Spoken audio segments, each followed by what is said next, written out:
Sandra. Welcome to another episode of Asexualise, my asexual life. This is supposed to be for education about asexuality, all things asexual, and I share my asexual life journey in order to help you in yours. If you haven't already subscribed, so you get notified of every time I go live like now or post a new video. In a moment, we're going to be discussing what is the relationship between asexuality and anxiety? Is there one? Is asexuality related to anxiety in any way, shape or form at all? But first of all, if you're new to this channel, if you didn't know who I am, I'm Sandra Bellamy. I'm author of this awesome Asexual Perspectives book, which is out on Amazon, Barnes & Noble and Waterstone. So if you're looking for to understand the asexual spectrum better, you're looking for asexual stories, this is a really, really good book. Please find the link to this down below in the description. And also, I'm the author of Fibromyalgia Self-Help Handbook. And this is really good if you have got anxiety or depression, because although you might not have fibromyalgia, there's a lot of information in here about how to manage anxiety better and how to overcome depression.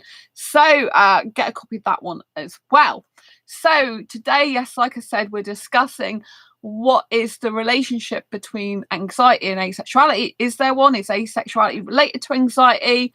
And yeah, let's have a discussion. So I'm an asexual person. I lack sexual attraction. In my case, I'm a romantic asexual. So I have romantic attraction. I'm a heteroromantic, so I'm attracted to the opposite sex or gender, which in my case is male because I'm female. And so therefore, you know, being asexual obviously is difficult in a world that's very, very, very sexualized. And I do actually have an anxiety disorder. I have generalized anxiety disorder. I'm a classic case of generalized anxiety disorder in my thoughts, feelings, emotions.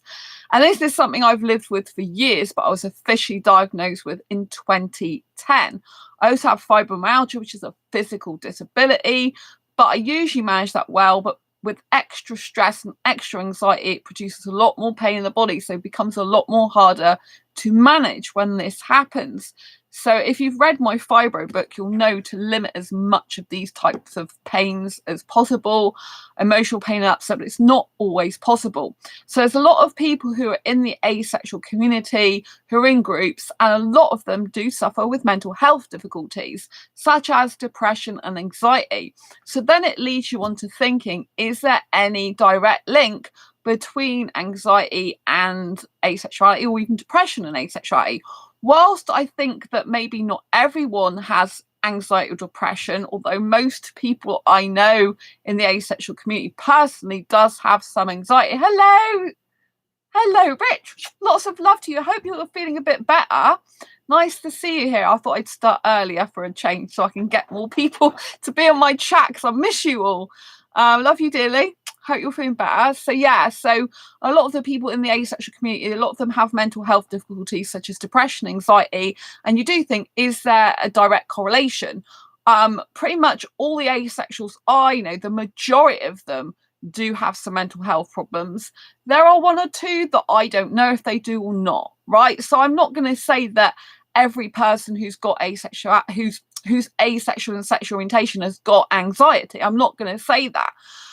But could there be a relationship, like you know, like they relate to each other?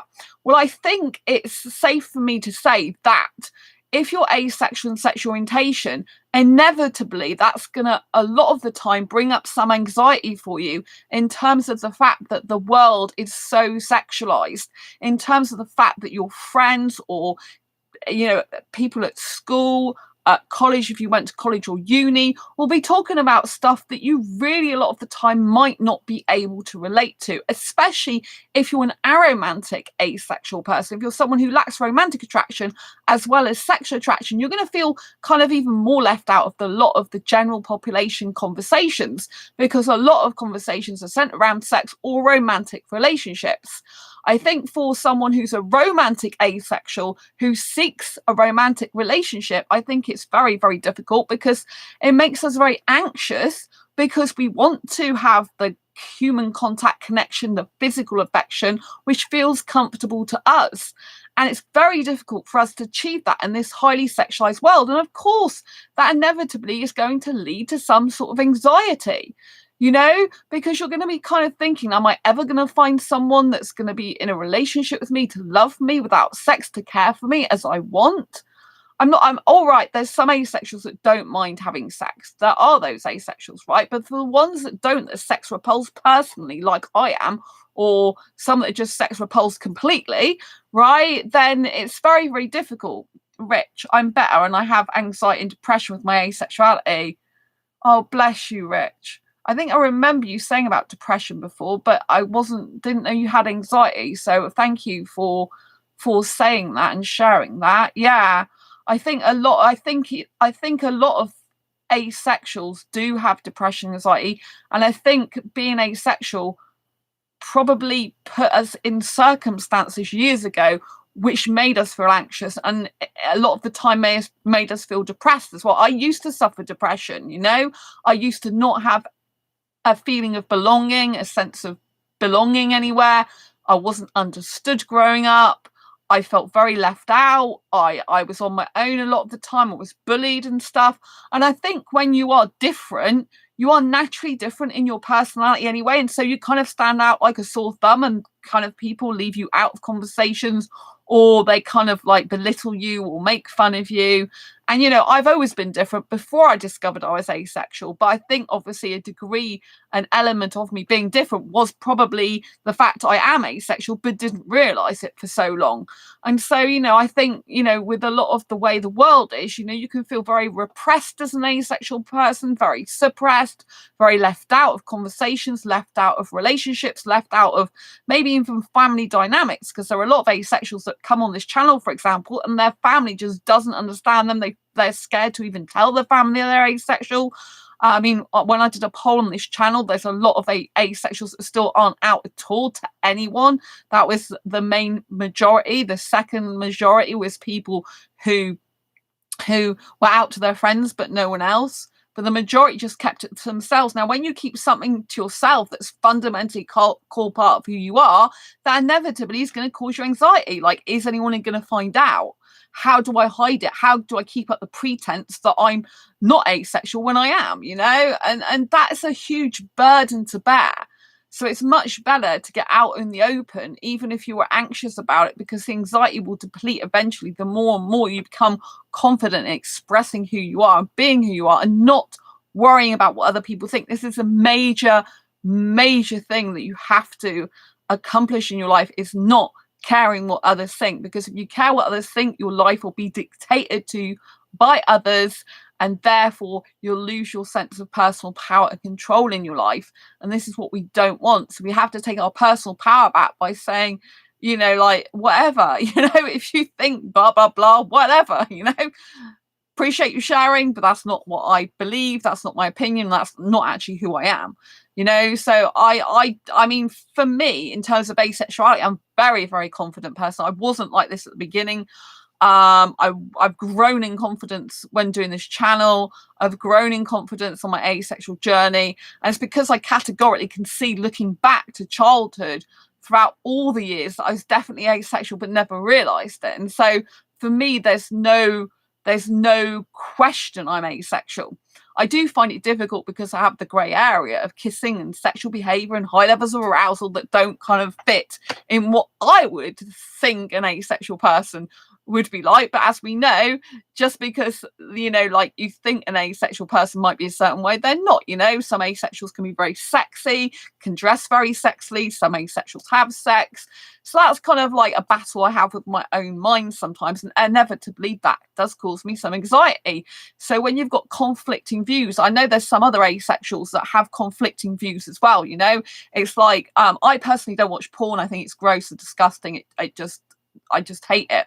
But there's some asexuals, they watch porn and they kind of like, some accept it about themselves, and others, they really struggle with it. Like, why am I watching this if I'm asexual? It seems kind of wrong. And so they have their own personal anxieties about it. So I think naturally, given the fact we're so different, we can get, we're more subjected to being bullied. We're more likely to have things that anxiety induce us, situations that make us feel uncomfortable, people not understanding us, people leaving us out of conversations.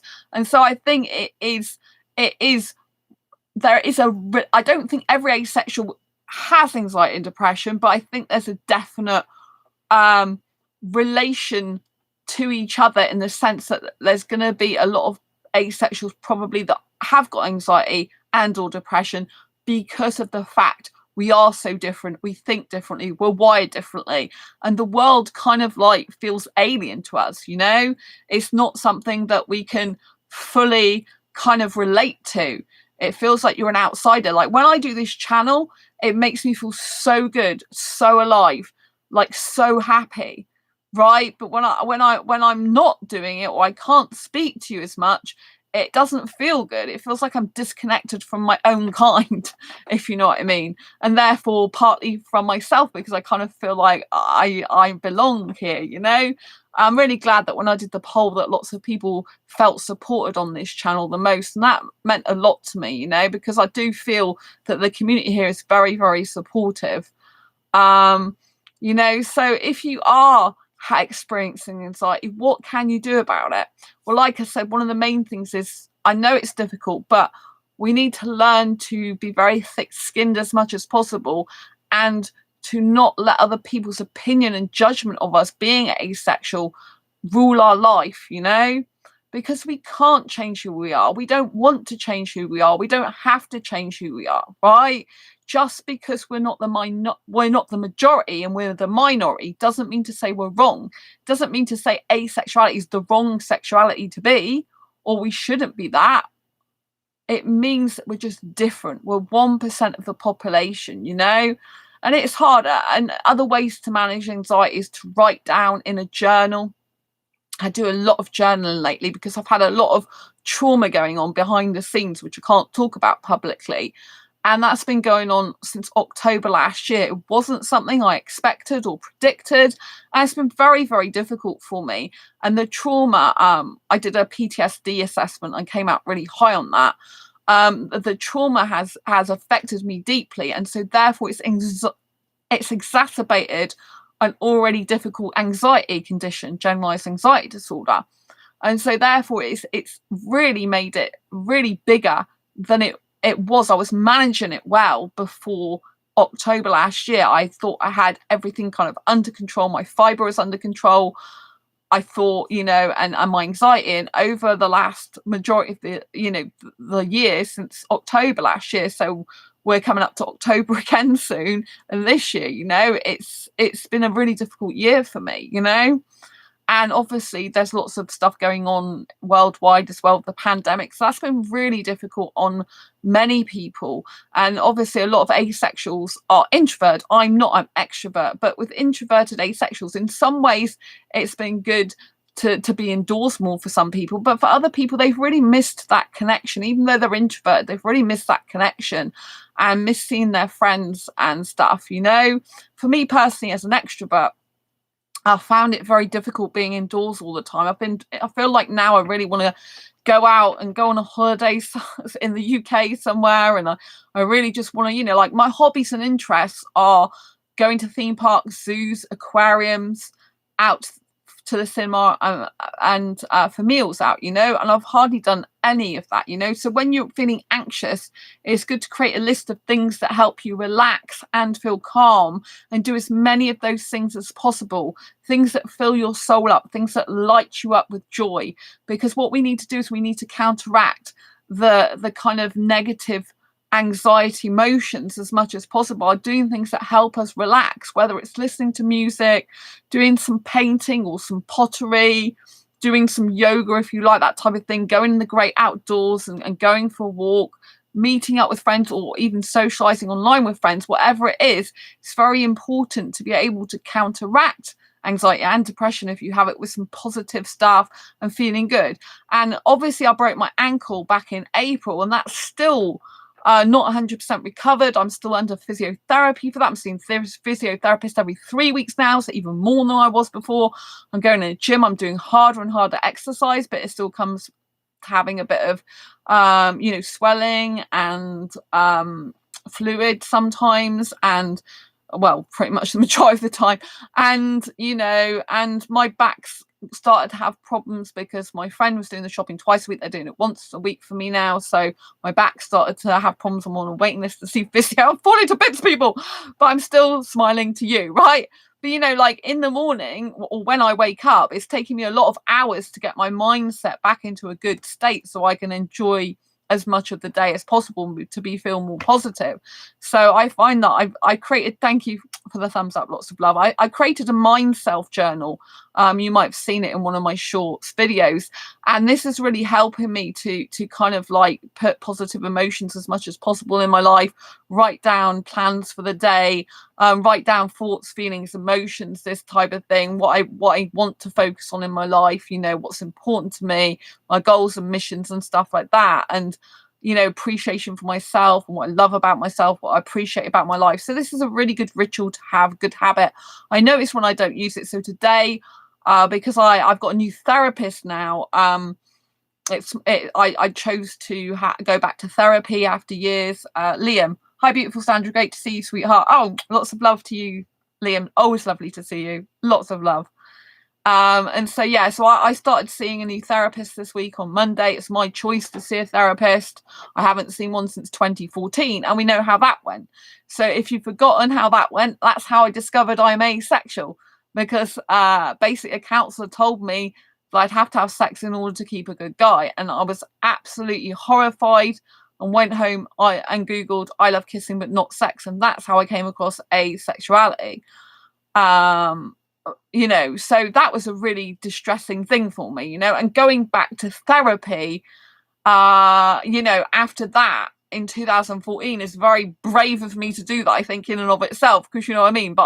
And what's kind of worse is I'm gone back to the place where that actually happened, but it's phone calls, it's not actually in person stuff. And I told them, they've still got my records from years ago, and I told them I do not want to see that therapist ever again. And there was another one that wasn't any good for me as well, because I'd freed myself of depression. I went there and they made my depression, me almost have depression back again, and increased my anxiety, which I was going for anxiety at the time. So that wasn't any good. So, you know, in terms of therapists, you've really got to find someone who you get along with, who you think's empathetic, who actually cares about you on some sort of level. I know people have to keep things professional, but personally, if I got a therapist who I think doesn't care about me at all, then I don't really feel valued, appreciated, and it doesn't really work for me. I kind of need a therapist with a bit of heart, if you know what I mean. So this therapist, it was just like a discussion on Monday, and then she's given me 2 workbooks to look at, and I've got to decide what I want to do. But it's CBT, cognitive behavioral therapy. Liam, that's total crap. You're a brave woman. Thank you, Liam. Thank you. I appreciate that. So you know, you know, I think it's really good to get therapy if you feel you need some. I'm usually best to look after myself. If you probably know from this channel, I do a lot of mindset work. I've done a lot of work on my own mind since 2012 in personal professional development. So this kind of experience that I started happening in October last year, it kind of really shocked me, and I'm still in shock and disbelief now, you know, which is a classic symptom of PTSD. Which I tested at 49 when I was assessed. With 32 and above means you've basically got the condition. So, you know, it's very difficult because I spent years mastering my mind. I still know tools and techniques, which means I can change my mindset around in the day. But it is hard. It's like the hardest thing I've had to deal with in my mind for quite some time, you know. But I always believe that your current circumstances don't dictate your future, and you can turn your life around. Now, can you actually have any successes in life if you've got anxiety? Some people will think because they've got mental health difficulties, depression or anxiety, that it's hard to actually achieve much in your life. But I can tell you now, it's absolutely possible, because I've had the majority of my successes in my life after I was diagnosed with generalized anxiety disorder in 2010. In fact, I think nearly all of them I've had after that, the majority, and fibromyalgia in 2012. So I've met Her Majesty the Queen in St James's Palace.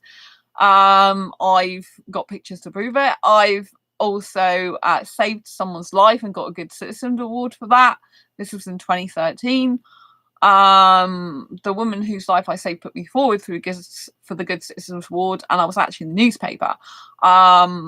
Going back, I can't remember if this was pre-anxiety diagnosis or not, but I was an extra in Torchwood. I think that might have been before my anxiety, but I still have anxiety back then. You know, I've had anxiety pretty much all my life since I've been born. Rich, I think at times doctors make us feel worse than what we are, at least over here in the States. Yeah, it's very difficult, Rich, because over in the UK I've had to apply for some disability benefits, and in the past I was declined them. But in my current state of being, I really need them because I physically and mentally can't work for an employer again at the moment. I'm just not up to doing that. You know, I can still help asexuals because I love it. It's my dream. It's my passion. It's what I want to do for the rest of my life. And it's one of the few things that makes me very, very happy that I currently do. And obviously I'm still working hard to finish my Asexual Guide to Sex book. But when you've got trauma going on, it kind of slows you down a bit, to be honest. It's like, you know, it's like I was very upset this morning and I was emailing my therapist for 2 hours, you know. And so it's kind of like I'm a lot more emotional than I usually am. And you know, and so, you know, sometimes, but doing so when you apply for disability benefits, you have to think of your worst case scenarios. And that is the problem. Like when you think of your worst case scenarios, it brings to light all the actual problems that you've basically got if you think of them as being problems. Like, because I'm usually positive minded and optimistic, I don't usually think negatively much about disabilities such as fibro or anxiety. I try to always have a positive mind, but when you're applying for disability benefits, you have to say on a daily basis how these things affect you. And a lot of the time I just block it out with my mind. I don't focus on it. I don't think about it, because the more you focus and think on negative stuff, the more negative emotions you experience. But because I'm applying for disability benefits, I had to have an assessment for one benefit. Last Friday, I've got another assessment for another benefit next Tuesday. You know, it's really hard over in the UK because I've got all the doctor's notes. I've got a letter from my doctor backing, you know, up.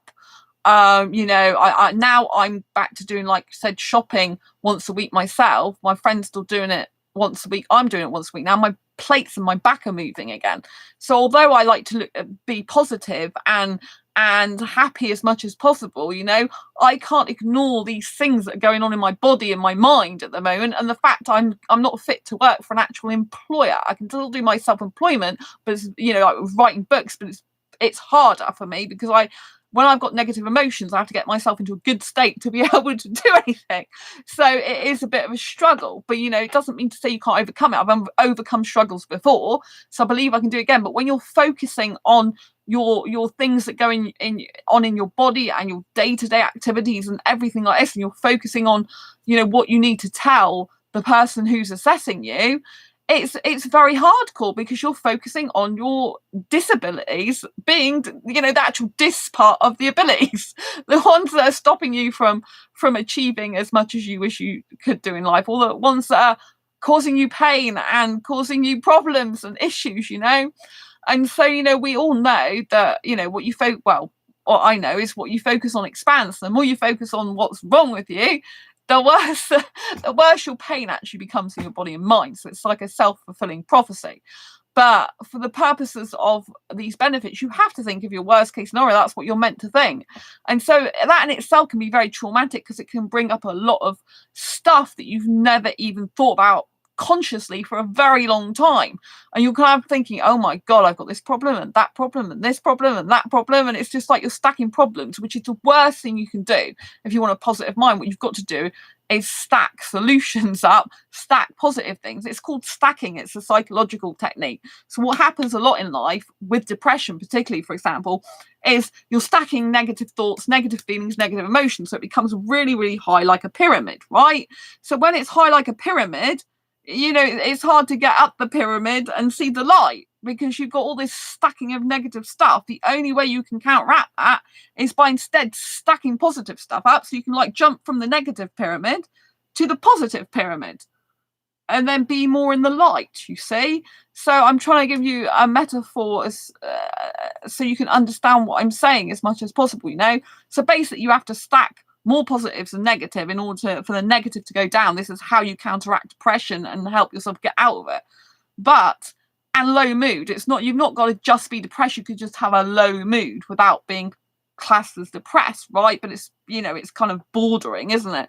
So you know, but if you're focusing on like, oh right, I've got to apply for disability benefits, like what is my problems mentally, physically, my mobility issues, like this, like the washing like of clothes, the showering, the eating meals, like what problems do I have, what do I use to help me, and all this lot. And so it becomes really focused on problems, which obviously is the worst thing you can do. And that's why that is the downside of therapy as well. A lot of the time is you're focusing on trauma and problems, whereas really what we need to be doing is focus on solutions and getting those positive emotions instilled in us on a deep foundational level, and dragging out all the negative stuff to replace with the positive. But you have to drag it out from the roots, the negative stuff, right? I've done some dragging of stuff out. Like I've done something called cognitive reframing, which is a very, very interesting psychological technique, which I've used on myself to great effect, and neuro-linguistic programming, right?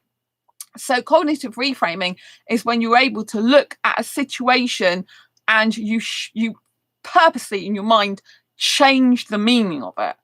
So, for example, there was an incident that kept reoccurring in my mind from childhood that I couldn't stop playing like a tape over and over again.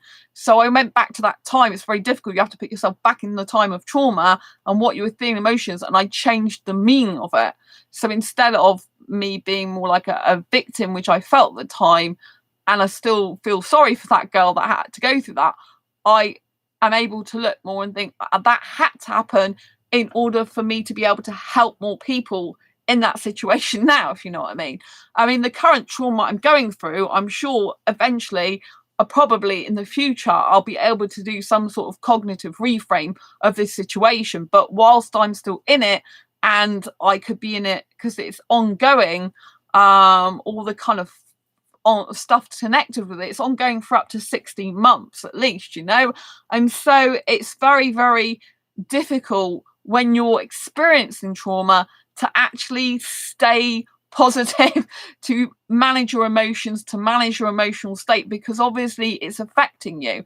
And the trauma has triggered other traumas in my past. The traumas I've dealt with, like that childhood one, that's still okay. I'm still okay with that. There's another incident that I kind of used cognitive reframing for as well a lot of the time, you know, and so that's dealt with, right? And NLP is like reprogramming your mind, and so that has worked for me in the past, you know. But the current trauma, because it's currently ongoing and I'm experiencing PTSD symptoms like shock and disbelief all the time, even that, because I'm very self-aware. So when you become self-aware, you become aware of your negative thoughts, negative emotions, negative patterns, what you're actually experiencing in your body, in your mind. And so you're kind of like looking at yourself as an outsider, but being you at the same time. It's very interesting, but can be difficult. So I'm able to separate the fact that I've got anxiety and fibro, but I've also got this PTSD symptoms going on, which in turn, and severe stress and the anxiety is much higher than it was. So it's having you know, all these things together are causing me a lot more body pain, which is increasing my fibro pain and causing a lot more physical problems and symptoms, you know. So it's kind of like a compound effect, you know. And all we will, you know, and you know, I think a lot of people do focus on pills, for example, as a solution, but I don't take pills for fibro. The only pills I ever take are painkillers if I really have to, but a lot of the time I can't even take many of them now because I'm so allergic to stuff that even when I broke my ankle for days, and you know, I've hardly ever taken painkillers. When I went to the hospital, I started taking them. I didn't even take any for, but I did it on the 17th of April, and I got diagnosed on the 22nd of April. I hadn't taken any painkillers to the 22nd of April. I just put ice on it, right? Which it was really, really bad, but state. But you know, and then I did it for a few days. My stomach started going to spasms, so I couldn't even take them together. It's just like, what's the point? Just give it up, right? So, you know, it might be like once a month or something I take them, something like, you know what I mean? And if I do get a lot of migraines more lately as well, so sometimes I have to take the painkillers, or if I want to like not have hours of pain. You know, but I try to like leave an hour between them, or just take one of them now rather than two at a time. so my stomach doesn't go into spasms. But I'm very allergic to a lot of medicines. I'm allergic to a lot of foods. I'm allergic to a lot of healthcare products, but I'm still alive, which is good because some people aren't at the moment. So it's really good. So we have to be grateful and thankful and remember the positive stuff. But I worked as a peer trainer for the recovery learning community for the NHS over in the UK years ago, and we were very focused on helping people manage their conditions rather than trying to take the conditions away from them. Because if someone's got anxiety and they've been used to it all their life, what do you think is going to happen if you try and take something away from them that's become a way they function, even if it is kind of partly dysfunctional, where, you know, they're not really going to know who they are. It's going to kind of like lose their sense of identity, which could be in a good way, because you might get a new identity that's better and healthier, but it might be that they just don't know how to cope with life because they're so used to coping in those ways. So for me personally, anxiety is also a superpower, which some people might not like me saying, but it has had its benefits for me, and that's why I do not wish to give up anxiety completely, just to have it on more manageable levels. And really, I'd like the trauma, the PTSD symptoms of shock and disbelief, to just for me to be able to come to terms with what happened, even though I tell myself, you know, to come to terms with what's happening, it's not happening. So, you know, sometimes when you tell yourself something, it doesn't always work. You have to like let time go on and like, you know, do the best you can at the time and stay as sane and happy and as energetic and vibrant as you possibly can, you know. So you have to like kind of, when you get, because the trauma is still ongoing, there's stuff connected that I can't currently, you know, that I need to kind of like deal with, which is very difficult for me, but I have to deal with it, you know. And like I said, it could go on for 16 months, so I've got a long way to go yet. Some of the triggers aren't as prominent as they were because I'm not in direct contact with some of the triggers anymore, but you know, it's still difficult. So, you know, I didn't even think about PTSD until, you know, this situation cropped up. And so, you know, having that on top of everything else is very difficult to deal with. But like I said, it's best to manage these conditions rather than try and, you know, kill them off, if you like, especially if it's part of your become part of your identity. So what are the superhero qualities of an anxiety person, right? You might be thinking, oh my god, she's gone insane. Yeah, a little bit of insanity is all right. Yeah. So anyway, so one of the things that I have with my anxiety, which is like a superpower, is if I have an accident. A lot of the time when I've had very serious accidents in the past, particularly later in life, as my anxiety's got more conscious, I have been able to save myself from being more seriously injured. So years ago, I fell down 11 stone steps head first, right? Flying through the air pretty much in the department store I went to work at. And I landed at the bottom in a heap, right? It was a lot of steps, right? I crushed my chest. I gashed my hip. It was hard. I was on crutches for a month, right? It was difficult, right? I was, you know, in difficulty. But the doctor told me, had I not done what I did, which was to relax my body, that it would have been a lot worse. Because what happens is, if you are going through an accident and your body's tense, you get injured more. And I actually knew this. So whilst I was having my accident, I was able to think during that accident that I needed to relax my body whilst this was going to happen to me, because it would avoid as much injury, which it did. And so the ability that anxiety gives me is to be able to think in situations that most normal people couldn't do. Most normal people who are actually have an accident cannot actually kind of consciously think what to do to save themselves the most amount of pain and injury whilst it's happening. It's kind of like a weird out of body experience to a certain extent. It's like time slows down and you're able to think whilst it's happening. It's a very bizarre thing, but I kind of think it's a gift, you know? Like, imagine if I hadn't relaxed my body. Imagine the state my body would have been in. There'd have probably been a lot of stuff broken, right? Because I literally landed on top and I crushed all my chest and gashed my right hip, you know?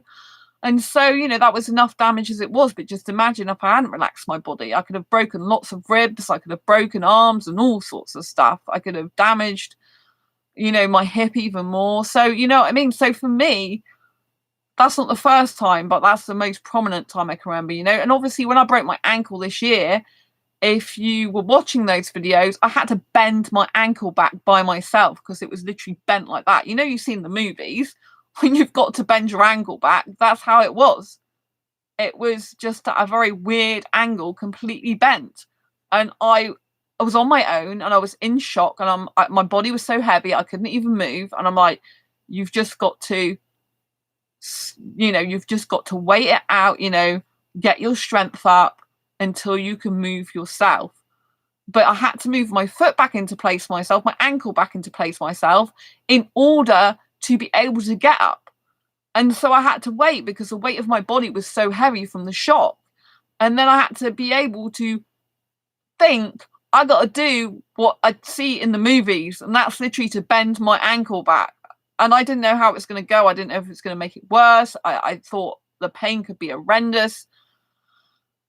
And I moved it back and I could feel it. When it moved back, it could feel it like kind of go round something like this. But I managed to do it with the least amount of pain as I could possibly do. And then I walked all the way across a bridge and home on it on my own. And I should have been in a lot more physical conscious pain than I was. But because I got fibromyalgia along with anxiety, fibromyalgia, I've learnt to block out a lot of the pain using the power of my mind. And I've got this thing called anxiety adrenaline. Now, when I have anxiety adrenaline, it literally kicks in and it gives me the ability to feel less pain in those situations. So therefore, in that instant, I can experience less pain than actually is apparent, right? So it's like you're unconscious of pain, or I still was in pain. Don't get me wrong, I was in pain, but I would have expected me to be in a lot more for the seriousness of the injury, because I really did damage. I damaged it both sides. I mean, we're nearly in October now. I'm still seeing physiotherapist, and the injury happened back in April. I basically, you know, one side of my foot, I broke the ankle bone. The other side, I crushed the foot, tore the ligaments, and so had bruising both sides. So it's been very difficult. With the fibromyalgia on top and the extra stress I've had, it's been very hard, you know. So this is kind of like how anxiety is a superpower. Now, when you have therapy, it's not really what they want to hear, that, oh, I don't want to get rid of all my anxiety. Anxiety can be like a superpower, right?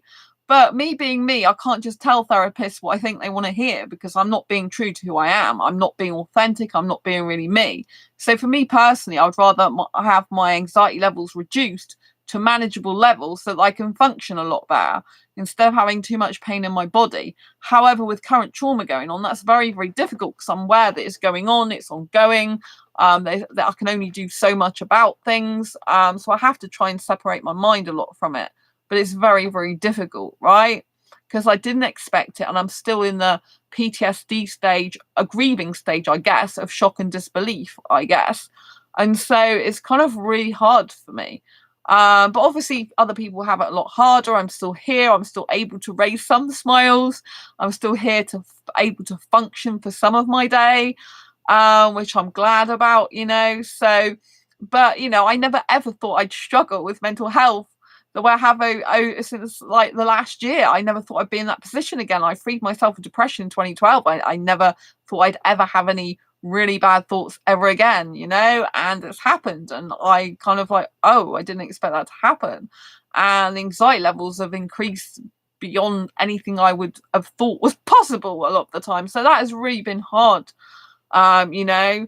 And like, obviously the title of this video is asexuality and anxiety related, and I've already gone through in the beginning of this video that I think as well that asexuality, you know, does lend itself to being more anxious in general, because you just don't relate to many people, because a lot of people, the general population, are very different to you. They think differently, they're wired differently, the way they think about relationships is just completely different a lot of the time.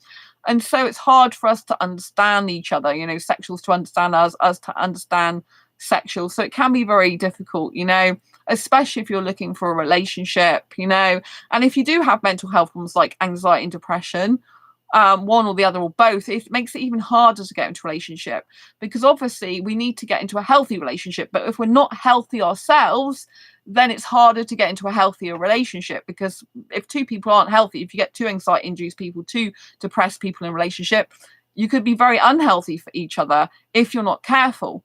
So it requires a lot of navigation, you know, because I have friends who have got mental health problems, but I still think overall we're good for each other because we have boundaries in place. We're very assertive. We can speak up and say if something's affecting us, like, oh, I can't speak to you tonight because, you know, I'm having these issues, or can we go somewhere else because I'm not feeling comfortable, or we can express like, you know, like, I'm feeling really anxious about this now. I'm very worried. So a lot of verbal communication. So I think, you know, if you are considering a relationship and you do have mental health problems, I think that does pose a lot more problems, because it's better for you to get into a relationship when your mind and your physical health is its best. But, you know, if you've got ongoing mental health problems, you know, I don't think that it's impossible to find someone. I think we both just have to realize that if we've got mental health problems, that it is going to impact the relationship to a certain extent, and we've got to remember to be mindful of ourselves as well as our partners. We've got to look after ourselves and do a lot of self-care. We might need to take time out and say, hey, I've just got to be off the phone or off the internet for X amount of hours, you know, I need time on my own. We might actually have to need to turn around and say, you know, I'd like to have a cuddle right now and stuff like this, you know. But you've got to understand that sometimes some people need time on their own when the other person needs them there, and that can be very conflicting and difficult. So you've got to navigate that, and you've always got to try and think of the other person as well as having their best interests at heart, you know. So it can be difficult. It poses more of a challenge, I think, getting into a relationship when you're not in really a good frame of mind yourself. Ideally, you want to spend time by yourself and not be in a relationship when you're not in a good state of mind, because it's not a good idea to get in a relationship when you are. However, having said that, like I said, you know, if you've got long-term health problems, disabilities, mental health problems, you know, there's no reason why you still can't have a relationship. You've just got to be aware of yourself and aware of the other person. I think, for example, if you've got two people who have anxiety, you could either help each other or one help the other, or it could get worse. So you've got to be mindful of this. So if you, for example, have anxiety and the other person does, if you've overcome a lot of your anxiety and found tools and techniques that really help you, then you could help the other person. But you've got to remember the other person isn't you. And just because it works for you, it might not work for them, or they might not be comfortable trying it. So you've got that to deal with. But one of the worst things you can do is if you get into a relationship with someone whose anxiety actually makes your anxiety worse. Because so long as you stay in a relationship with that person, you're not going to get better, and you're not even going to stay the same. You're just going to get worse. Rich, it does hurt a relationship. Yeah. I mean, in general, they say that if you're not healthy, then you can't have a healthy relationship, because obviously, how can you have a healthy relationship if you're not healthy yourself? So, but I have a friend, one of my close friends, who's not asexual, and we both have anxiety. But I have, even though I've got high levels of anxiety, I still have lots of tools and techniques that I use to manage it really well. So, for example, I'm able to function now, right? And so I've helped that person a lot to be able to manage their own anxiety better. So although that they have anxiety, there's times now when they're able to reduce it and manage it better because of what I've taught them. And they're so happy, and their life quality has gone up because I've been in their life. You know, we're not romantic partners. We're just really close friends, right? They're into guys anyway. But you know what I mean? But, you know, they do have to tell me sometimes, because they have more extreme anxiety than me in some ways. And, you know, and they get depressed and stuff as well. So, you know, we have to be careful of each other, because we have to be careful not to anxiety induce each other and make each other worse. So you kind of like, sometimes, like, my friend might say, I can see that my friend's struggling with something I say, and they're like, admit, you know, it's too much for them to deal with. So, because if you're dealing with something that makes you anxious, but you're kind of telling someone else that's anxious, it can make them anxious if they care about you, right? So you've got to be really careful, you know. So I've tried to tell that person less and deal with more of it myself, you know. And it's better obviously because I've got myself a therapist now. I can talk to them a bit more. So, you know, you've got to really watch out for this stuff, you know. But if you end up in a relationship where you've got two people who have got anxiety and one person's got it so bad that they actually make the other person really bad by being around them, you know, they're not going saying, I'm going to make you bad. They're not being purposely a horrible person saying, I'm really going to make you have anxiety worse, you know, blah, blah, blah. They're not doing that. But they can inadvertently do that because when you spend time around someone, the people you spend the most time around, you normally become like. So if you're around people all the time that's got anxiety or depression, you're more likely to become that type of person because that's what you're kind of conditioning yourself to be like, even on a subconscious level. So obviously the best thing to do is trying to get a relationship with someone who's healthier than you in that way. But obviously they might then find it difficult being with you who's not so healthy. But you have to be on a self-improvement journey all the time. If that's the case, you have to be saying, okay, I've got these issues, these problems, but I'm willing to try and change. I'm willing to try and improve.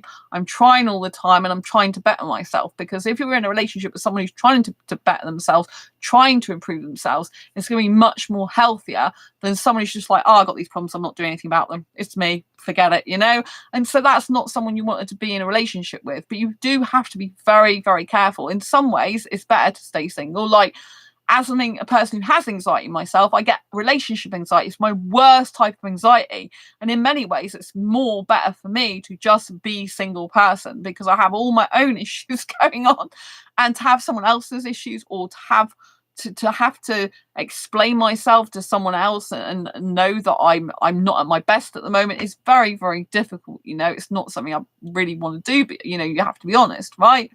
And so really, you know, like you have to kind of sort your own stuff out first. But, you know, there's going to be times in relationships where something might happen out of the blue and then you do end up with depression or anxiety and you never had it before. Then you still, you know, you're not just going to go, oh, I'm going to leave that relationship because, you know, I've got anxiety or depression now, that person has. You're still going to be with them. So you're still going to have to navigate these type of issues, which is why it's better to discuss them now and what to do. So, you know, you've still got to put boundaries in place. It requires a lot of communication, like, you know, like, especially to let the other person know it's not their fault, right? So if you want to go offline and say, look, I really like time on my own, you need to let the person know that. If you are two anxious people and you are just disappearing, the other person's going to get really anxious about that, right? You just have to say, look, you know, I need to go to bed for several hours, or I need to just have a movie day, or I need to do some self-dating. I just need some time out. So you're not going to hear from me for several hours, but I love you dearly, you know, that type of thing. So just so the other person's aware, because if you're dealing with people who've got anxiety, they usually do have some sort of anxiety about the relationship or in it, in which case, you know, you've got to navigate that as well. So this is really why it's kind of hard to be in a relationship with someone who's got anxiety. If I was in a relationship, it would be too much to handle. I have enough issues as it is. Yeah, Stevie. Yeah, it's really difficult. I think if I got with the right asexual guy in the end, years later, then it would be really good for me. Because I think, you know, like if it's a heterosexual guy, it's just way too anxiety inducing. Do you know what I mean? But as it is at the moment, I really like, you know, I do think about dating. I'm back on Facebook dating, but I'm kind of like thinking I'm not in a great frame of mind to do that type of thing at the moment anyway. So I'm kind of like not fully focused on that. But, you know, I don't want to miss my chances with letting someone into my life just because I have current issues going on. So I think you've got to be self-aware enough to like think that, you know, if you do get into a relationship, you've really got to be friends with someone first anyway. And if you kind of like, if you do want a relationship and think you might be able to handle it later, you kind of don't want to cut everyone off. Do you know what I mean? So it's kind of hard. But I totally agree with Stevie. Usually it's better to be on your own, you know, and sort your own life out. For me personally, I'm not in a great frame of mind like I usually am as much as possible. And so therefore it's better for me to kind of like look after myself a lot more at the moment, you know, and try and focus my mind on good things as much as possible. But it's kind of harder at the moment when I've got trauma going on, you know. But so yeah, so if you got someone, like I said, going back to the one thing you don't want, and that is you don't want to be in a relationship with someone who makes you worse, right? I'm not saying they are physically making you worse, because that's, you know, they're not physically going, I'm going to make you anxiety induced, right? They're not doing that. But if you end up in a relationship with someone, for example, if you have social anxiety and you are with another person who has social anxiety, and the other person is constantly giving you fearful reasons why being social is not good, it's going to make you worse. So, for example, if they're like, oh no, you can't, you know, I agree with you. So it's beneficial that someone agrees with you, but it can be detrimental to you. Because if, for example, you've got social anxiety, you're like, I don't like being around people. I don't want to go out with people. I don't want to go to shops because there's people. I don't want to go to the street because there's people. I don't even want to go to the park because there's too many people. I just want to like be in the wilderness, and you know, and I don't want to deal with people at all, right? Okay, so that's like really major social anxiety.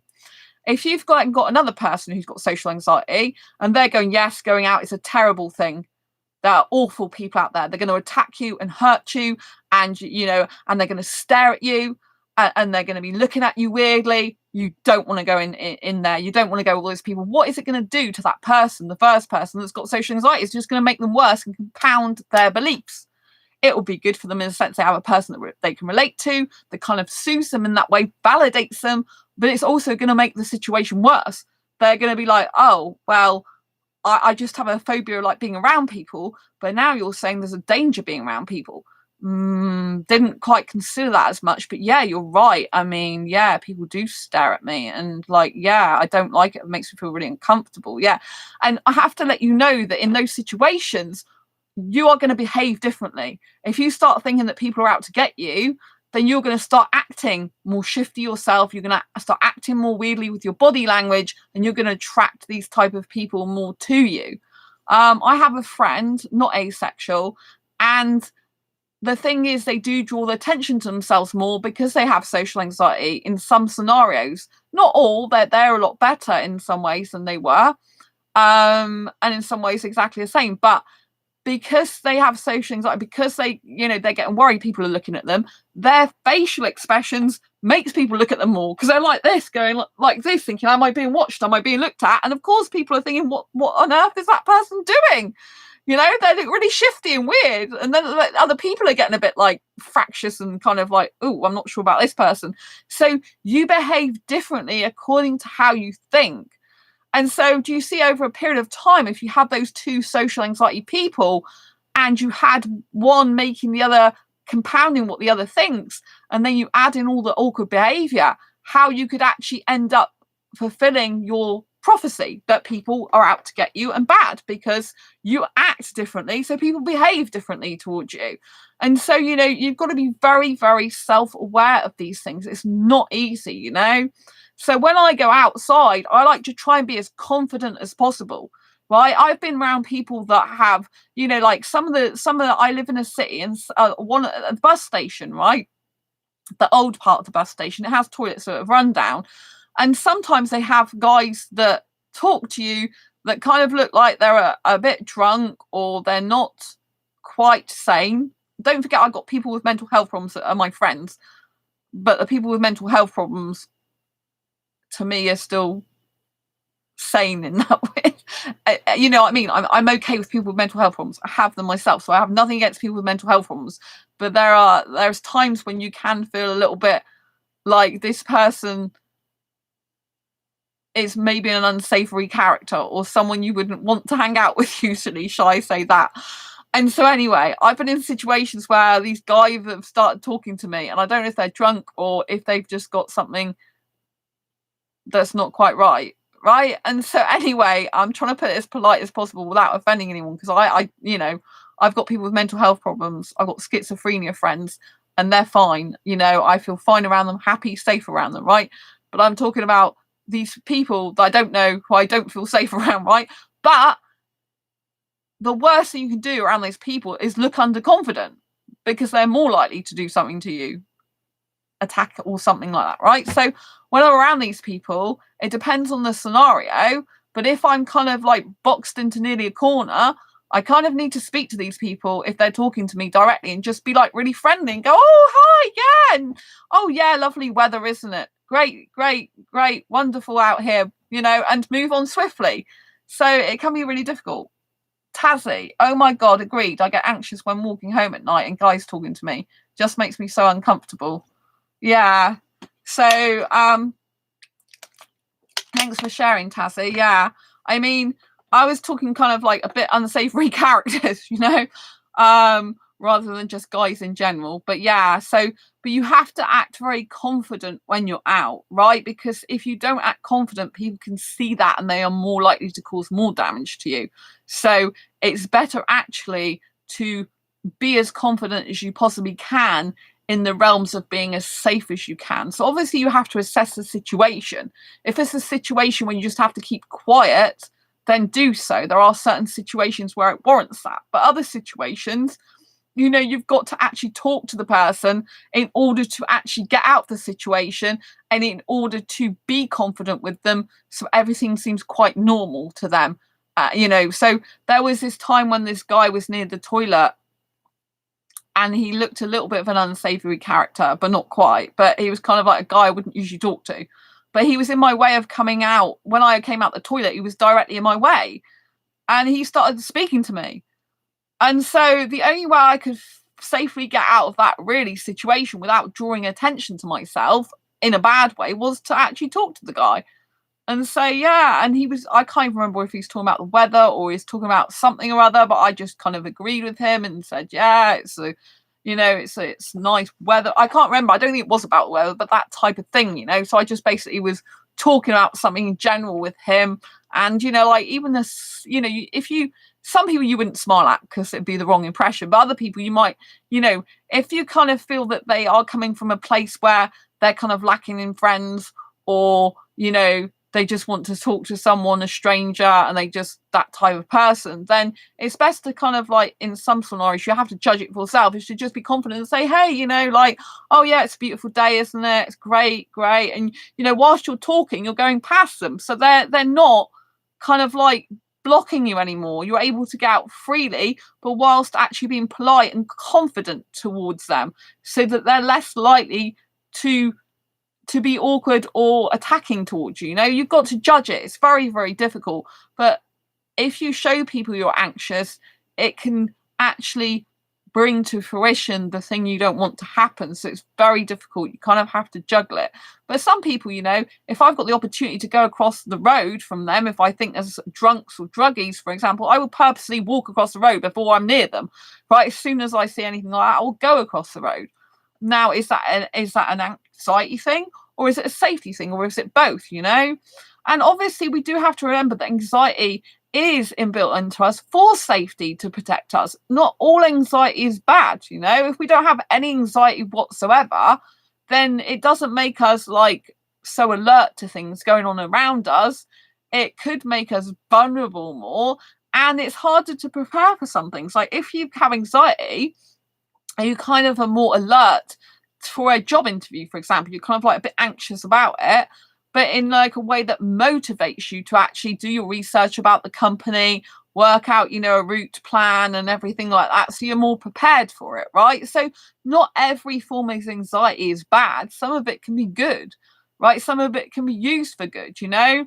With my anxiety, I have the ability to actually kind of like know what someone's going to do or say sometimes before they've done it, or say it, or get into the minds of certain people. I don't like, I'm not a psychologist, but I know a lot about the mind. So I'm able to see the way people think sometimes, right? Depends on the person and scenario. So I'm able to kind of like be in their mind in a way and think where they're coming from. So again, this can be useful and helpful because, you know, you can see their point of view, but other times it's not if you know they're going to tell you some bad news about something. So for example, I know kind of like sometimes if a guy's going to say they've done something wrong with another girl in the past, or if they've been unfaithful, or they've done something that's really not good that I wouldn't like, for example, smoked something, you know, and kind of like I already know that they're going to say it before they've said it because I can tell by their body language, I can feel their aura, I can see their facial expression, but that can be really bad because then it's confirming that your anxiety is right. And so this is one of the things that's very difficult when you've got anxiety. Tassie, oh, sorry, didn't mean all guys. It's that there are a couple of guys that hang around next to the sidewalk smoking at night next to where I live. Well, that would anxiety induce me as well. I mean, I don't know how to tell them not to talk to me. Like, I know they just want to talk. I just think it's me being antisocial. I don't think it's you being antisocial at all. I think your anxiety is actually right about them. You know, I don't think you're being antisocial at all. That's my gut anxiety feeling. See, sometimes it's very difficult to distinguish anxiety from intuition and anxiety from gut feeling, because you have to go with your gut feeling. If something feels wrong, a lot of the time it is. But that's another difficulty with anxiety. Sometimes you don't know if the anxiety is actually what a normal person would experience in that situation. So sometimes you don't know if your anxiety is part of your own anxiety condition, if you've got a generalized anxiety disorder, for example, like I do, or whether actually it's you're meant to be anxious in that situation because the situation is dangerous or unsafe in some way for you, or potential threat or danger. And so this is kind of how it becomes difficult, because it's how do you trust yourself if you have an anxiety condition, but you also might be right. I might usually, whenever I am usually with my anxiety, I'm still right, like the majority of the time, mostly nearly 100% right about the things I'm anxious about. And so that's why it's very, very difficult for me to actually get rid of anxiety, because the majority of the time I'm completely right about what someone's going to say, about what action someone's going to take. And so in therapy, for example, you're taught to look at situations like that they're unlikely to happen, that the anxiety's just got out of control, like it's things that are not really going to happen to you, so therefore there's no need to be anxious. But in the majority of situations where I have been anxious, pretty much nearly everything's come true. And so therefore, to me, it's like, is it anxiety, or is it anxiety in like the fact of you've just got really deep intuition, anxiety intertwined with each other, Sandra?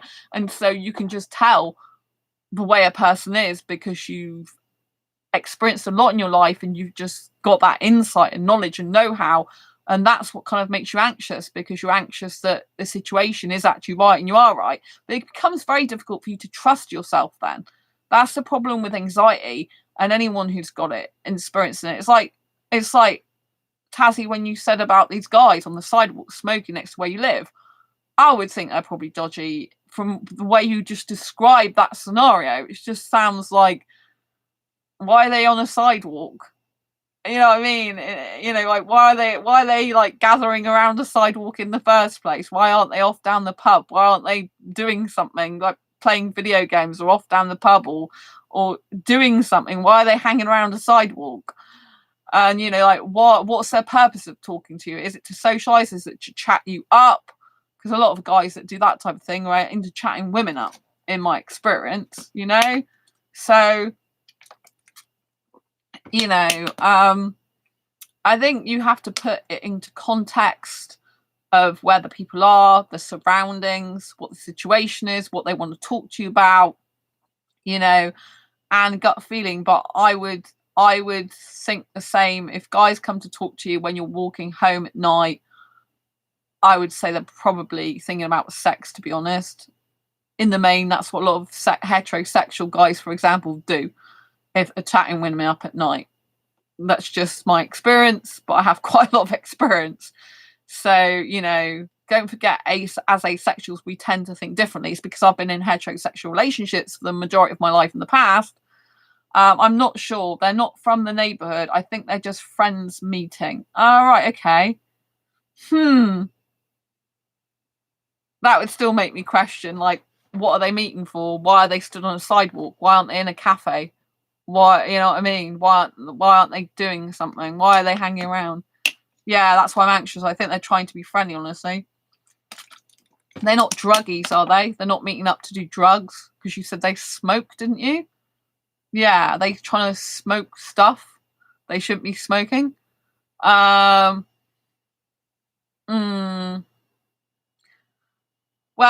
yeah. Personally, I think they're chatting you up because they're interested in you and they're probably sexually attracted to you. But that's my personal opinion. Because you're anxious, you see. Your anxiety is also there to protect you. Situations that you know or feel within your gut is not right. So that's why I mean it's very difficult for people with anxiety to know if their anxiety can be trusted. And yes, this is a difficult situation. This is meant to be anxiety inducing because this is not comfortable. This is not right. There's something off about this situation, which I think is what you're feeling, that there is something off about the situation. You can't quite put your finger on it, but there's something that's off about a situation. And that's why you're anxious, you know? Because I would be thinking, yeah, why are you on a sidewalk? Why are you stood there on a sidewalk? You know, it's just like, yeah, maybe up to no good, but you never know. But yes. And then I would be like, why do they want to talk to me? What are they getting out of it? But yeah, just be careful. But like we said, you know, we shouldn't go around being scared of everyone, and everyone, you know, not everyone's got bad intentions. I think you just have to assess for yourself how you feel. But in nearly every case scenario where I felt anxious in situations like that, I've actually been right. And sometimes I find it hard to trust myself because I have an anxiety condition. So I'm like, okay, so I'll think, no, I mustn't do that. I'm really anxiety induced, right? And then I might backtrack and think, maybe I'm wrong. But when I backtrack, that's the time I usually get hurt because I'm actually right in the first place. And I didn't trust myself enough. So it's very, very difficult when you have anxiety because, you know, you might actually have it in a very cute level that's very perceptive. I think my anxiety gives me a lot of great deep perception about people and situations. And so therefore I'm like, is it experience? Is it skills? Is it intuition? Is it gut feeling? Is it anxiety? Or is it all mixed in? You know, and so that's why for me, I don't want to get rid of all my anxiety. I think it would be very, you know, I don't know myself without my anxiety. I've always been used to it from you know, I had a traumatic birth, so I've kind of always been used to anxiety, I guess, from since before birth, pre-birth, you know. And so I just find it, you know, I just find it hard, you know. But we have to accept things about ourselves, and we have to deal with situations accordingly and help ourselves the best we can. You know, we can't keep beating ourselves up for something we actually are. But like I said, we've got to be very careful if we do get into relationships, how our anxiety is going to affect the other person, and vice versa if that person has anxiety, because you don't want to be with someone who, as much as you love and adore, it actually makes your anxiety worse. Because if it does, your actual mental health is going to decline being with them, not actually being helped by them. Now, if you stay with that person for 5, 10, 15 years, just imagine what state it's going to be in then. You're just going to be like a jelly in the end, you know? So that's not healthy. So, you know, you've got to make sure that if you get with a person who's got anxiety, then they equally want to work on that anxiety with you, like you should want to work on your anxiety with them, so that you can both navigate what's best for you to make yourself feel comfortable with each other. Like, put boundaries in place, be assertive, express when you're feeling extra anxious and why, express when you need time out so they don't think it's them. Because an anxiety induced person is automatically going to think, oh right, they're anxious, like, do they want to leave me, do they not want to be around me anymore, do they hate me, blah blah blah, all this type of thing, because that's what anxiety rooted person thinks, like, you know. So you've got to kind of like have your own time and space out because you need it for you, whilst making them feel as loved as possible and cared for in the relationship. And that's why it's very difficult to have a relationship if you've got mental health problems, because you kind of, if both people have got mental health problems, because you kind of like, if you've got mental health problems yourself and the other person actually kind of looking after yourself as well as trying to look after another person, it's very difficult. But we've always got to be aware of the person we're having a relationship with, whether they're asexual or not, or whether they've got a mental health problem or not, you know. But like I said at the beginning of this video, I think lots more asexuals are more prone to anxiety and or depression because we don't relate to the world and to other people in general like the general population do. We kind of like don't think like them. We don't, you know, like, it always shocks me now I'm back on Facebook dating how sexual people are and how they just view relationships completely different to me, and how their mind is so much focused on other things. But I lead a very different life anyway. I'm not a sex, marriage, or kids type of person, or even living together type of person. I don't watch TV, you know. I live an upside down life. So it's kind of like when I come across people that are kind of like heteronormative, heterosexual, normal to society. I'm kind of like, oh, I don't really recognize this kind of life wouldn't really suit me because I'm so alien to that life, if you know what I mean. So I think, you know, it's a case of you just got to understand yourself as well as possible. If you've got anxiety, you've got to know your limits, you've got to know what helps you with your anxiety, what doesn't, and you've got to be able to express this if you do get into a relationship with someone before you get into a relationship with them. Really, you know, you've got to make them aware of it. You've got to make them aware of how it affects you, and if you can both work together with it. You know, you don't want to make the other person worse, you don't want to be with someone who makes you worse, you know. And as an anxiety, a person with mental health difficulties, you've got to understand you are more vulnerable. There's no two ways about it. You are going to be more vulnerable. I've got a mental health condition. I'm aware that I am a more vulnerable person, but I have a lot of strength in me and warrior attitude. So there's things that other people would get bothered about with their anxiety that I actually don't. I mean, I'm okay to be around other people, for example, but I still prefer one-to-one to being in groups, right? But when I do asexual meetups, I'm fine about being in groups then, but I kind of psych myself up to know I'm going to be in a group then, if you know what I mean. But I like being around people as an extrovert. Even if I'm just outside with people around, I can talk to strangers easily with no problem whatsoever. If they're, you know, if they're kind. Obviously, if they're a bit dodgy looking, then it's more difficult and anxiety inducing. Like I said, you've got to act accordingly. But there's been a couple of females, for example, that I've come across when I've been going to the quayside a couple of times, you know, to like help my mental health recently in my city. And there's been two females on two different occasions. Both are really nice to talk to. I usually in general get on better with guys, so that's been really interesting for me. Really nice people. One of them was lost, and so I walked her like 3/4 of the way back to where she was staying. She's a student in my city, so that was really interesting conversation. So you know, there was a guy who sat next to me with his dog the other day and started talking. So I don't have any anxiety in those situations. So that social anxiety is usually my least anxiety. But years ago, I wasn't like that. Years ago, I can even be in any groups with more, you know, I had to be one-to-one all the time, and I couldn't be in any groups whatsoever. And I found it really hard to talk to people, you know. So I have changed in that way. So you can change some of your anxiety. You can, you know, like get better in some ways. You can improve parts of your life. It's not impossible because I've done it before. At the moment, like I said, I've got quite a lot of trauma going on at the same time. So, you know, in times when you're experiencing really high levels of anxiety, higher than normal, you've just got to really try and create a happy list. Really helps me. So I think it will help you, you know, literally write down a list of at least 10 things that make you feel happy and good. It could be anything. A hot shower for me is one of them. When I have a hot shower, I just feel so good, you know, on my skin.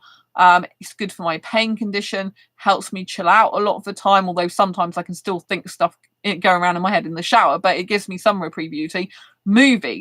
Movies do allow so although I don't watch TV, I have Blu-ray movies and DVDs on disc, and I specifically set my TV to the Blu-ray channel, right? So it's hooked up to my Blu-ray. I don't put it on terrestrial at all. It's not, you know, I'd have to switch it over to do that. So I'm specifically on Blu-rays and DVDs. And the reason for this is I can control what I watch then.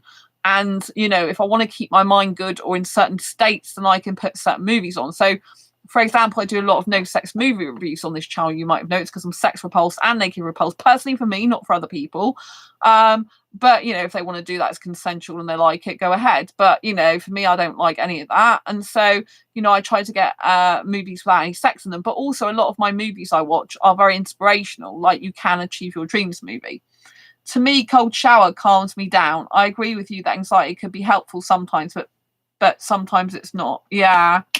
Yeah, sometimes it gets overwhelming for me, which is why I'm seeing a therapist at the moment. You know, sometimes it just has too many physical symptoms.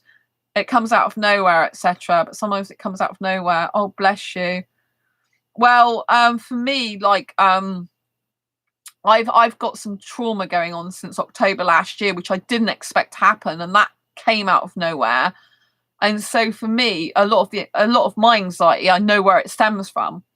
But when that happened to me, like, I'm still in shock and disbelief it's happened, which is why obviously it's a classic case of PTSD, which I came out high on the test for. So for me, this situation that caused me trauma. I'm not allowed to talk about it at the moment. If ever, I don't know, publicly, I can't talk about what's happened, but it's a very stressful and difficult situation.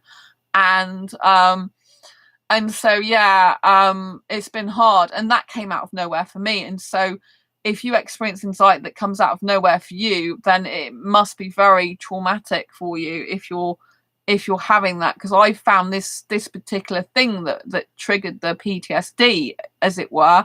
For me, I never thought this would happen in a million years. I never saw it coming, and it did come out of, like you say, nowhere. Oh, I'm sorry. I hope you're feeling better. Yeah, thank you. Well, I'm having difficulty more than normal. So I've got a therapist now. I've just started talking to. Well, I was assessed by another therapist and talking to her for a few weeks, and now I've got my main therapist. But it's hard. Like I had my mindset a lot better in a good way before October last year, and then since October last year, I have an ongoing thing that's traumatic for me that I can't just get out of. So I'm getting out of part of it, which is great, but there's still a lot of stuff going on that I can't just get out of, and so it's going to be up to 16 months of trauma, basically. And so it's like I'm having to deal with that. It's like, oh my god, and trying to lessen as much trauma as I can and the impact of that on me. And so what I'm going through now is very difficult for me. I didn't expect it. I didn't see it coming. I've got fibromyalgia. My broken ankle's still recovering. Yeah, I've got generalized anxiety disorder, and my PTSD test came out as 49, 32 and above. You're supposed to have the condition. So yeah, and I'm laughing now, but this morning I was very tearful. Well, when I woke up, I was very tearful for quite a long time. So I sent my therapist email. It took me 2 hours to write, because I find writing very therapeutic. Like, I write books. You might have noticed that I'm an author, so this is my Asexual Perspectives book, but I actually write books, but I journal a lot and write a lot. Now, to me, it's like, if I think about anxiety when I'm literally doing anything, it's like getting anxious about being anxious. Right, okay, yeah. Well, I can kind of relate to that, because the thing is if you have an anxiety condition, then you do worry that you've got an anxiety condition, and therefore it makes it worse. Wow, I'm so sorry. I hope you're getting better. You're being so strong. Thank you. Yeah, like I was crying a lot actually today, a lot more than I usually am. So it was very like, it seems really weird admitting all this, because up till October last year, if you go back through the videos on the channel, I was always doing about mindset, and I still do about mindset, because I still use a lot of tools and techniques to help me get back in a good frame of mind as best I can to be able to do the show and to be able to function properly. Oh, famous trenders. Nice to see you. So yeah, so if you worry about having anxiety, it can make it worse. So you've kind of got to accept it about yourself and be able to deal with it as best you can, but it's not always easy. But yeah, I'm being honest about stuff that's going on, because it's hard at the moment. But I do believe the current circumstance is not going to be forever. And that's what you kind of have to think. You kind of have to think like, okay, like, I've got trauma going on now. There's only so much I can do about the situation that's traumatic. So therefore, I've got to try and work on my mindset to keep it as stable, which it isn't very much at the moment, compared to what it usually is. Stable as in terms of it gets too emotional. Like I get a lot of crying, but it's better to get it out. If you've got negative emotions that are coming up a lot and you feel like crying, it's much better to cry than not cry, because when you cry, you're kind of like getting the negative stuff out of you. Because if you keep it bottled up, it just makes you worse. And so keeping it bottled up, you just end up releasing it anyway. So it's better to just let it flow out of you quite a lot and go through you as much as possible, But I never thought I'd be back in this position again. I thought I kind of was done with all this, because in 2012 everything changed for me and my life got much better. And I've achieved loads in my life if I look at it. But my mind, I am finding it difficult to permanently reprogram my mind. My journal's really helping me. That's what helps me when I do that each day, to get back in a good frame of mind. Even writing does that, but it is hard, And sometimes, like when you said about being anxious, sometimes, you know, if I wasn't worried at all, I would probably get worried that I had nothing to worry about, and that for me wasn't normal. And so, like, when you were used to being anxious throughout the majority of your life, or all of it in my case, you kind of like have that as your default. And so if something happens that's not in congruency with that, then it kind of feels like weird and not right. So it's kind of like very difficult when you kind of grown used to something as your base, if you know what I mean. It's kind of hard. I was doing research fairly recently on pre-birth trauma, and it was not particularly good. It basically was, if you have pre-birth trauma, then that trauma is hardwired into your DNA, and basically you can't escape it. And so that was quite a depressive thought, and I'm like, oh God. But then I met up with one of my closest friends, and they said something that was really good. And they said, look, I know these people are experts in their field that you're getting this information from, right? But, you know, your story is not yet written, and things can change, and not everything is like a template that applies to everyone. And so, in other words, just because you're born like that and have those difficulties doesn't mean to say you can't change your life and still have a positive, happy ending, even if the experts seem to think you probably won't, you know? So I think that's very, very important message, you know, that, and I do look back at my life and think, God, I've achieved so much that most people can even dream of achieving in their lifetime. And so therefore, I have bucked the trend. I have been able to do stuff. Oh my God, yes, your friend is so right. Yeah, Tazzy. Yeah, it was really amazing because I hadn't seen her for ages because of COVID, and she doesn't talk to me that much. Like my other two closest friends, I've got three best friends. My other two like best friends, they talk to me a lot. They're in regular contact with me. But this female friend isn't. But whenever she meets me, I have such a bond with her for years. That I just get on really, really well with her, even when we've not seen each other I haven't seen her in person since last year, right? But she was right, you know, she was absolutely right, and it did change the way I think, because I wasn't in a good way. She phoned me up the night before saying she's coming to my city the day after, and I was upset and crying at the time, going, oh my God, I've just read this pre-birth trauma stuff, and the experts are saying all these negative, like, this negative stuff you experience pre-birth is going to be with you in your DNA forever, and so therefore you're kind of like doomed. That was kind of like the message. But yeah, my friend did say, you know, like, your story's not written, and, you know, like, anything can change, and not everything's a template, you know, things can change differently. Because my friend's had traumatic experiences in her life, and she's got a good guy. She's actually in a very healthy, loving relationship now, where she hasn't been in the past. So she was saying, you know, like, look at what she's done. Look at things, like, everything's turned out well for her. She sounds like a wonderful, wise and good friend to have. Yeah, she is. In general, I get on better with guys than women, but I get on really well with her because she's kind of got some male traits. That's why I have some male traits, and she kind of got a bit of male traits, you know, in her. She's kind of like very strong, powerful woman in a good way, you know, and so, famous Chenzies, laugh out loud. So yeah, I think that's why I get on so well with her, because I'm not really a kind of girly type, but I am like a princess as well. Like, girl, I'm like a Disney princess as well. So it's kind of weird. And on and on. Can you give me a shout out for my birthday? My name's Nick Gurr. Okay, Nick Gurr. Is that supposed to be a joke, or is that your real name? Because obviously if I say that fast, it can sound like something else, and I'm not racist, you know? So, happy birthday, Nick, spelled Nick, Gurr, spelled Gur. There we go. It's my name. All right, okay. I just have to be very careful, you know, because I don't want to upset anyone. But yes, people make fun of you. I'm sorry. That's why I'm very careful what I say, because I like to make sure people are not made fun of. But I just find it interesting you called yourself anon, yet announced your name. Because most people anonymous don't want to give their name. Oh, because you're actually black. Oh, well, I like coloured skin, so, you know, it's beautiful.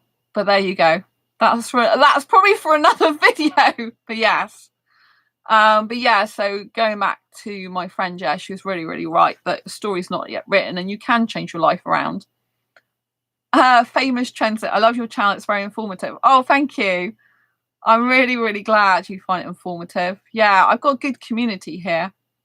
I agree. Thank you so much, Sandra, for the content. You're welcome. I think I'm going to come to the end of this video, I think. But if there's any comments or questions or queries you've got on anything before you go, because I've been streaming now for an hour and 25 minutes, and I do like to give really good quality content that's like going to help you in your life. Hot take, asexuality is just an excuse because you can't get a date. And that isn't true at all. Asexuality is a sexual orientation that is the lack of sexual attraction, meaning you do not get the need, urge, want for partnered sexual intercourse. I am asexual. Yes, I can get dates. I can get loads of sex if I want it, but I don't want it. I get offered it all the time, and I can definitely get dates. Right, as you've probably seen from previous videos on this channel to do with Facebook dating that I've told people about. It's quite interesting because many people who go on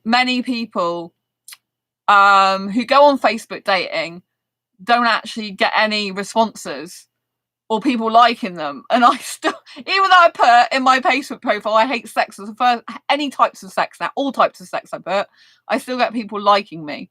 But obviously I then have the conversation of I don't like sex.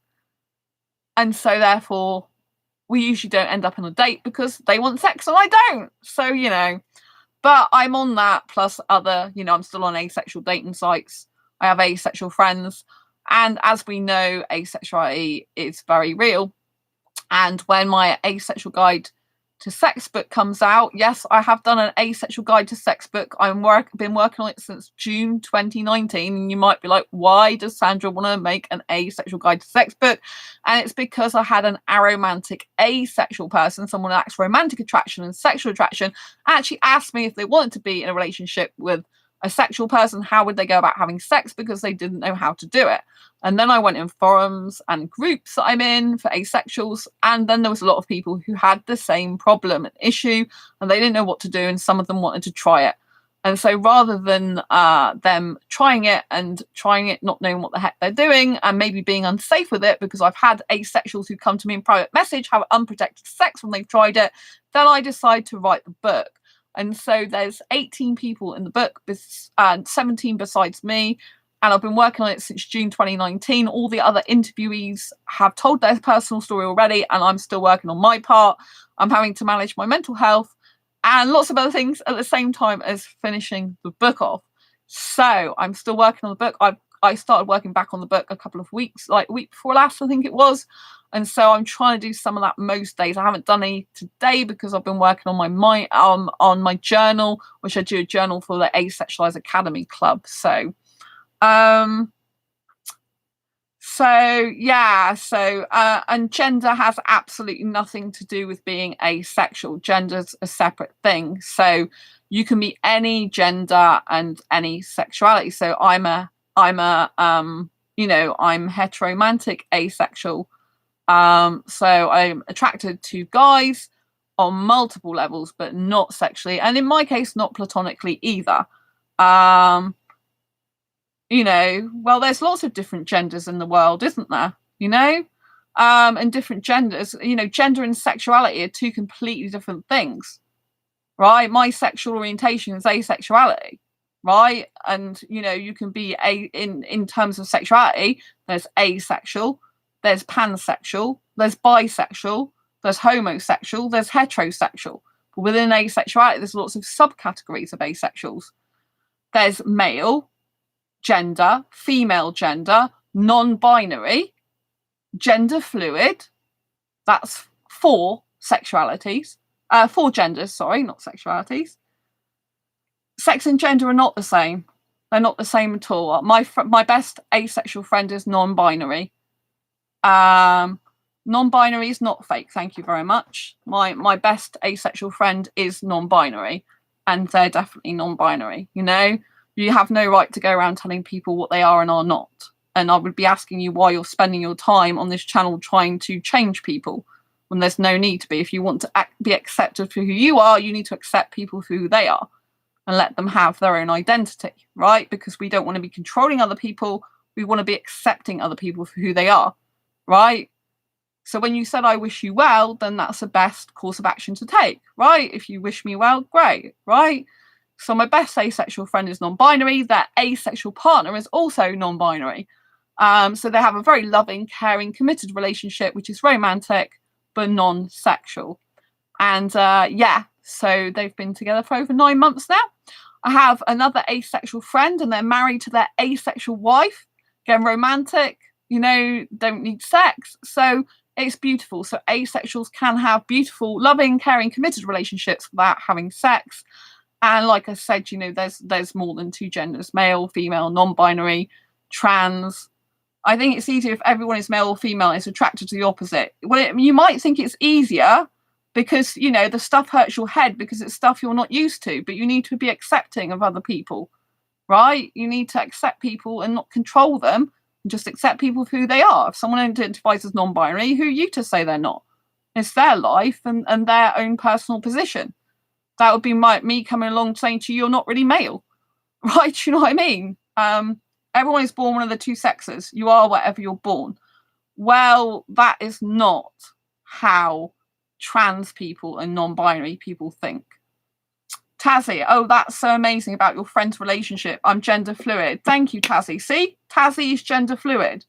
So if you're going to be rude to people on this channel, it's better for you, it's better for you to go and find some other channel, you know, because I don't appreciate people being rude to people on this channel and rude about people's genders, you know. At the end of the day, people have the right to be who they are, right? And being assigned whatever at birth doesn't mean to say they are that. I don't care how they think, that's what they are. Well, I can say I'm 60 years old, but it won't change the fact I'm 23. Well, it is disrespectful because you said you don't care how they think. That is being disrespectful to another human being. You're basically saying that your opinions, your thoughts, your feelings are the one that's right and no one else has any idea or allowed to be who they truly are.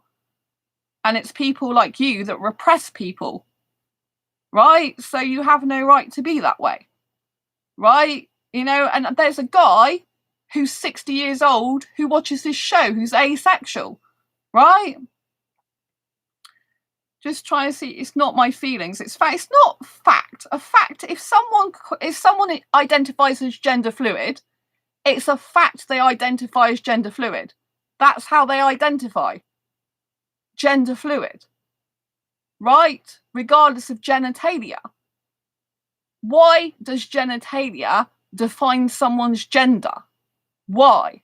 Who decided that in life, right? So if someone identifies as non-binary or gender fluid, then that's how they identify. You can't go around telling them they're wrong. I can't identify 60 years old. Does that make me 60? Tazzy, no, they aren't just two sexes. There are intersex people out there. I think you should get your knowledge right, respectfully. Yes, I agree there's intersex people out there as well. In fact, one of the asexuals I knew, I don't know if I'm still friends with them on Facebook, they're intersex. So intersex means they're both born with male and female genitalia, right? So yeah, it's not just genitalia, it's brain differences, bone structure, muscle build, and so much more. But that doesn't make you a man. Like, I get attracted to guys who are skinny, not muscly, who are thin, who a lot of women wouldn't be attracted to. I'm not attracted to muscly, macho, hairy guys. They do absolutely nothing for me. Aesthetically, they're not attractive for me. I don't, you know what I mean? That's not what that means. Of course, you said bone structure and muscle build. But everyone's different. Some guys aren't built really muscly and wide on their shoulders. Some guys are built like this, skinny, their shoulders down. Do you know what I mean? It's got, people can identify whatever gender they want to identify, regardless of what their body looks like, right? You know? But I mean, the way the muscles form. I mean, people, like we just explained, some guys are very skinny. They got completely different muscle. They've got no muscles. Some skinny guys got no muscles whatsoever. Well, personally, I've got a mindset age of 21 years old. Unfortunately, I can't legally change that because there's nothing able to enable me to change that. But you can still choose what mindset age you want. Yes. So I do that because that's what I like and I enjoy being that way. You know, and you can live however you want. I live like a teenager and really enjoy it, right?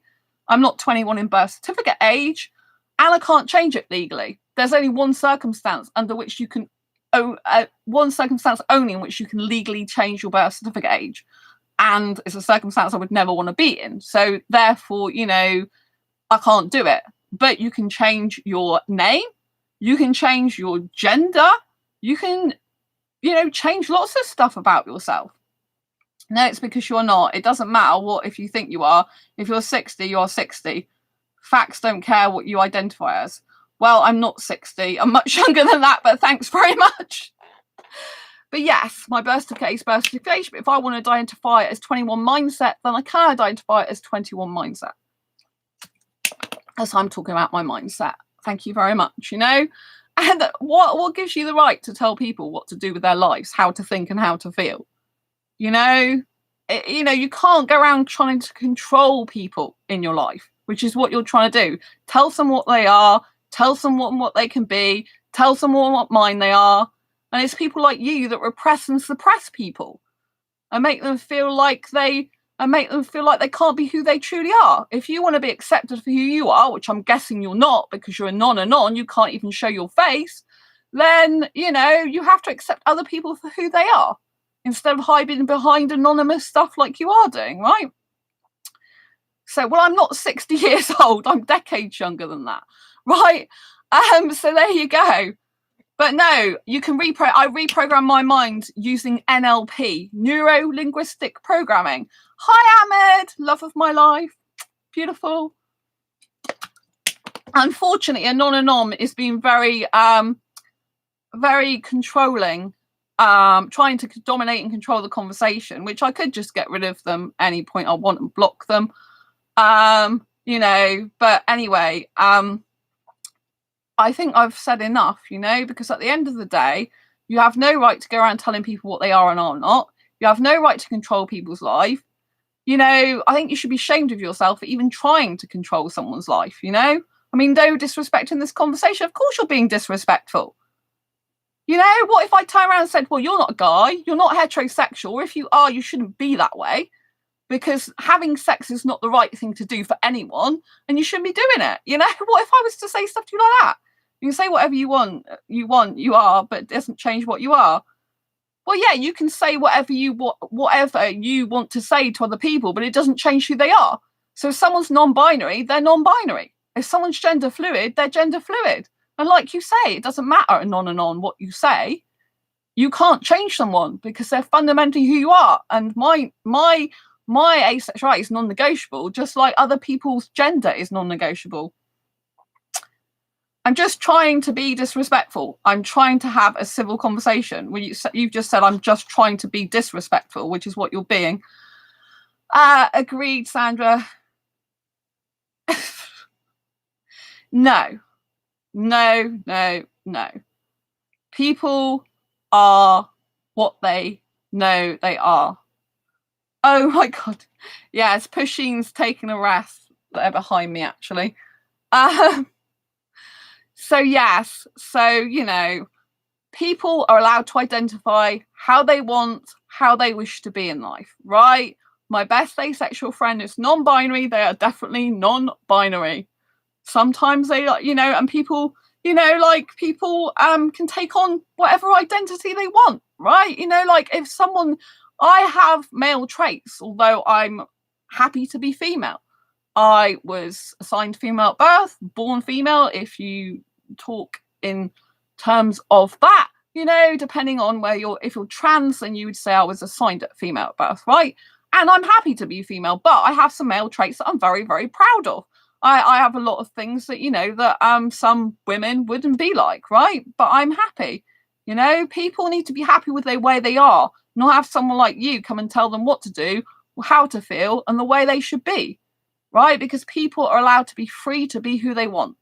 It's people that like you that tell people what they should and shouldn't be, and tell them no, doesn't matter what they think. You know, of course it matters what they think and they feel. They're a human being. They deserve the right and dignity to be and choose who they can be, right? At the end of the day, if you're a spiritual person, which clearly you're not, this is like a spirit inhabiting a physical body. And we've just got skin around us and bones and flesh. And our spirit is free. Science proves you cannot actually change your gender, sex. It is literally implanted in your DNA. And men and women have major brain differences. It's not just physical. I appreciate your opinion. Yes, Sandra, it's my life and I can be whoever I am. Yes. Well, really, you're a spiritual person. Well, if you are, then you would... Maybe you follow a different spirituality to what I do. But in spiritual terms, we are a being in a physical body, and we can change our body if we want to. I personally don't want to change my body because I'm happy with the body I've got. But there you go.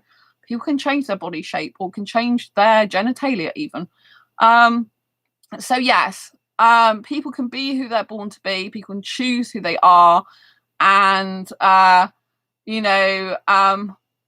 You can think you are whatever you want, but you can't actually change what you are. Well, if someone's non-binary, that's who they are.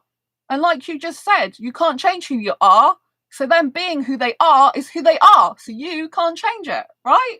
There you go. You just said it yourself. You can't change who you are. So if someone's non-binary, they're non-binary. If someone's trans, they're trans. If someone's, you know, female, they're female. You can't change who they are because it's who they are, no matter how much you're trying in this conversation. Ah, dearie me. No, you are whatever you are, right? You know, you know, I was born asexual, but never even realized it because I was conditioned to believe I was heterosexual by society, when I've always been asexual since birth, actually, in terms of sexuality, if we're talking about sexuality. And yeah, so some people are born female, but in a male body. Some males are born in a female's body, you know, because it's a body, right? And some people, like Tati said, are actually intersex. They have both male and female parts, right? They have two sets of genitals. Right, and usually someone who's intersex sadly has their sex determined or gender determined by their parents because they make them have an operation. But some intersex people have been allowed to make the decision for themselves as to which gender they actually want to be later on.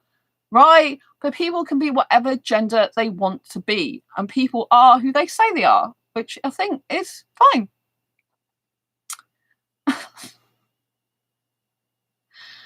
Oh, dearie me.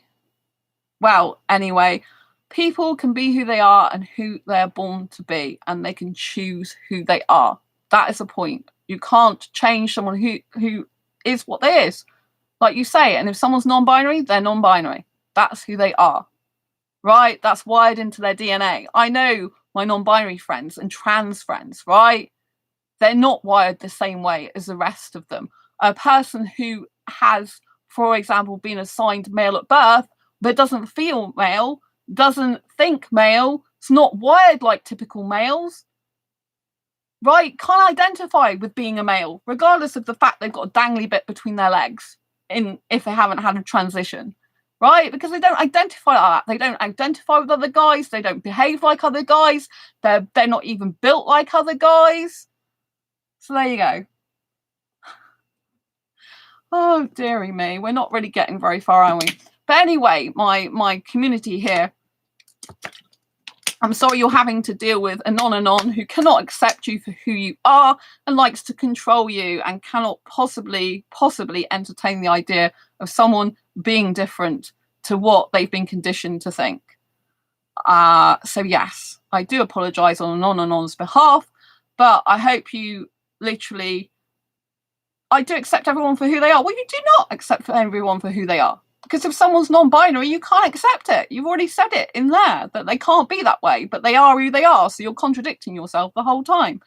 And anyway, I don't want this conversation to be all about Anon and what they think, you know? I'm happy for people to be who they are and who they're born to be. Thank you, Sandra, for helping me talk about my anxiety. Also, amazing content. Have a good day. That's great. I'm going to leave it and love you. Lots of love. Take care. Thanks for watching, and I'll see you again. Bye.